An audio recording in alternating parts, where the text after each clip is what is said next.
Ya, untuk review perdagangan di sepanjang hari ini dan bagaimana proyeksi perdagangan untuk esok hari, kita akan berbincang melalui Zoom bersama dengan Mas Kris Aprilioni, Direktur Marketing Jasa Utama Capital Sekuritas. Ya, selamat sore Mas Kris. Ya, sore Mas Pras. Ya, apa kabar hari ini?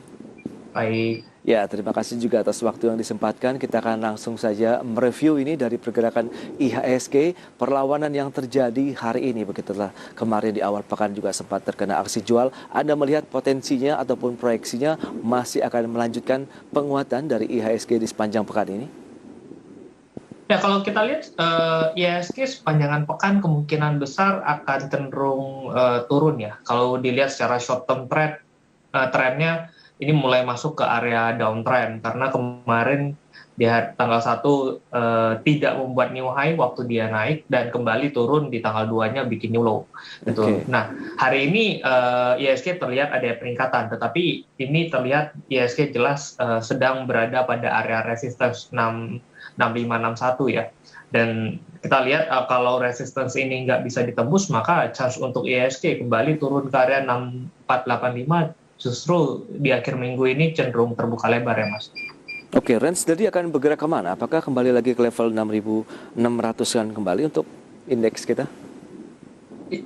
Secara long run mungkin sampai ke Desember IHSG masih bisa balik ke 6.600, tetapi di November itu biasanya IHSG ada koreksi-koreksi kecil ya, jadi chance untuk di bulan November ini IHSG masih cenderungnya tertekan. Oke, tertekan. Tadi juga ada satu informasi menarik, listed company kita ITMG akan membagikan dividen. Apakah ini bisa menjadi pilihan investasi juga ini untuk investor? Biasanya kalau kita melihat saham-saham yang memberikan dividen itu biasa sudah dibeli justru jauh-jauh hari sebelum pengumuman ya, karena memang ITMG kita selalu tahu ITMG selalu memberikan dividen yang cukup besar.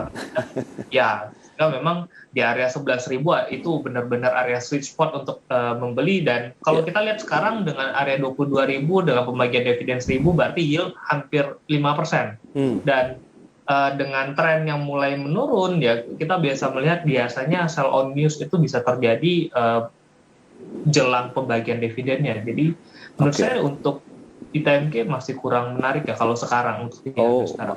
Wait and see dulu saja berarti sambil melihat pergerakannya, karena hari ini naiknya juga kencang nih, 3,6%. Jadi sebaiknya nggak dikejar ya? Ya, menurut saya sih nggak. Kalau ngincar dividen sebaiknya jangan. Oke. Dan ini sudah ada beberapa pertanyaan yang masuk ini Mas Kris, mungkin kita akan coba bahas begitu ya. Kita akan langsung saja. Ini dari Riau, ada Pak Nur yang menanyakan BRIS kemudian INCO. Akhir tahun akan kemana? Kalau BRIS, beliau sudah punya posisi di 2085 ini Mas Kris. Ya, kalau kita lihat BRIS sebenarnya sudah terprice in ya. Harga 2000-an awal ini merupakan harga normal BRIS, di mana memang tahun lalu kita lihat BRIS mengalami peningkatan karena memang ada efek mergernya, tetapi sekarang menurut saya harga BRIS ya hanya akan bolak-balik sementara di area 2.200 sampai area 1.900 ya. Jadi bisa trade di area-area itu dulu. Baik, kalau sudah punya di 2085 akhir tahun 2085 mungkin ya bisa hold ya, menjelang dekat-dekat 2200 mungkin di akhir tahun bisa tercapai kemungkinan. Oke, itu bisa dilepas posisi level-level tersebut ya. Ya, sementara BRIS kemungkinan sudah tidak sevolatil tahun lalu. Jadi harus bahagia dengan 5-10%. Ya, sudah cukup kencang karena sebelumnya ya. Baik, lantas INCO-nya bagaimana nih kalau sudah punya juga di 4860 INCO?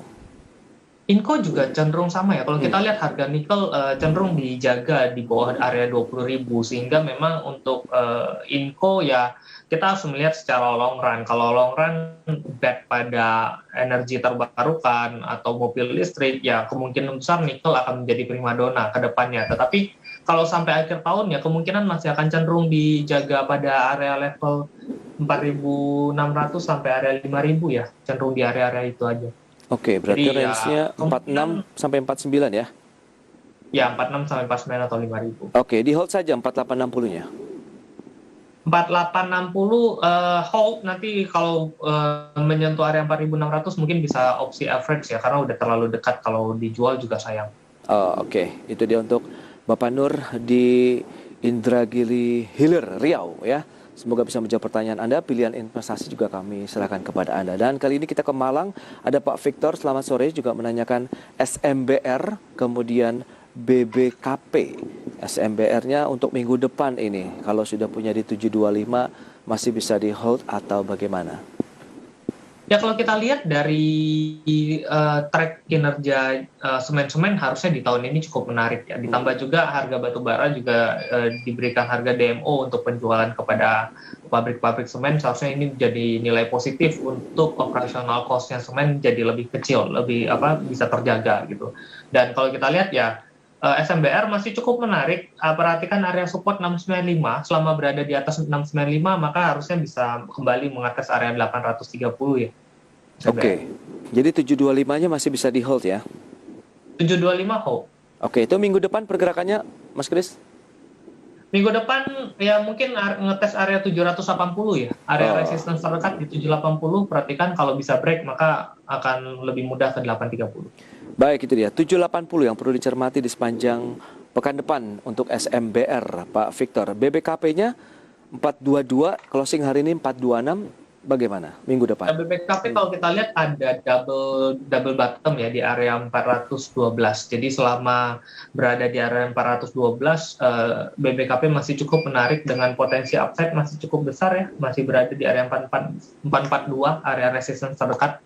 Jadi mungkin 426 ya masih bisa di hold. Oke, jadi 442 pada saat menyentuh level resisten tadi dilepas atau masih bisa ditahan lagi? Ya kalau kita lihat secara bisnis panjang, Kokmin dengan bank terbesar, salah satu bank terbesar di Korea, kita melihat BBKP secara potensi ke depan masih cukup menarik ya, karena pembenahan yang dilakukan oleh Bank Bukopin untuk kedepannya dengan beberapa aplikasi yang ditunjang lalu digitalisasi dari Bank Bukopin, ini masih cukup menarik untuk kita melihat secara prospek ke depannya. Baik, itu dia. Secara jangka panjang sebenarnya masih bisa kita hold, tapi ya namanya market kan ada naik, ada turun, jadi resistance terdekat di 442. Itu dia, semoga bisa menjawab pertanyaan dari Bapak Victor di Malang. Lanjut kita ke Medan kembali, di Sumatera ada Ibu Lisa. Selamat sore, menanyakan trim ini, Mas Kris, TRIM masih bisa di hold atau tidak, punya di 425, closing market hari ini di 458. Sebenarnya sudah ada gain yang didapatkan karena naiknya lumayan juga hari ini 6,51%. Ya, trim cukup menarik ya karena ada isu Trimega yang akan me-underwriterkan nanti Goto IPO, jadi memang ini jadi sentimen yang cukup positif bagi trim. Dan secara tren pun trim masih sangat bagus ya, tren uptrendnya selalu terjaga. Yang penting yang perlu dijaga adalah area 410-nya sekarang trim. Selama trim berada di area 410 mungkin bisa ke area 500 atau di atas 500, mungkin itu masih peluangnya masih terbuka lebar. Jadi nggak perlu buru-buru, jaga selalu trennya, selama masih tren uptrend mungkin masih bisa di hold. Baik, ada peluang ke 500 dulu untuk jangka pendek, jadi nambah posisi nggak disarankan? Karena ini trennya juga dalam 6 bulan terakhir kan naiknya lumayan ini. Kalau kita lihat dengan kenaikan yang sudah mungkin di atas 300% ini, untuk menambah posisi sepertinya masih lebih baik jangan ya, karena kalau bagaimanapun kita melihat ini sudah cukup signifikan kenaikannya, jadi tetap hati-hati, tetap lihat resiko yang ada. Selama resiko bisa terjaga, ya silahkan. Oke. 410 sampai dengan 500 range pergerakan dari trim. Kalau sudah punya di 425 masih ada kesempatan di hold dulu ya sampai dengan terdekat di 500 untuk TRIM Ibu Lisa di Medan. Kemudian kita masih di Medan, ada Tarigan ini menanyakan Arto sudah punya di level 15.200. Kemudian ada juga penanya yang tidak mencantumkan nama, punya Arto juga di 15.375. Nah, closing market hari ini di 15.400. Masing-masing sudah ada cuan nih. Lantas akan kemana nanti pergerakan Artonya? Oke, dalam beberapa hari ke depan, mungkin sampai ke Jumat ya, kalau Arto masih tidak bisa close di atas 15.500, sebaiknya out terlebih dahulu. Karena potensinya ini kalau kita lihat sudah berkali-kali mengetes area 15.500 tidak bisa ditembus, biasanya ada koreksi dulu ya, mungkin bisa ke area 14.500, 14.600 lagi. Jadi jaga area 15.500 sampai Jumat ini, kalau nggak bisa di break mungkin sell dulu di area resistance-nya. Nanti kalau close di atas itu masuk lagi lagi atau enggak nanti ngumpulin lagi di bawah. Oke, berarti perlu dilihat kenaikannya di sepanjang pekan ini bisa ke 15.500 atau tidak begitu ya Mas Kris ya. Jadi cukup hati-hati nih. Kalau gagal tembus ya udah kita profit taking dulu aja toh sudah ada cuan di sana ya Mas Kris ya. Itu dia Betul. untuk tarigan di Medan dan juga satu penanyang tidak mencantumkan nama menanyakan juga saham Arto. Baik.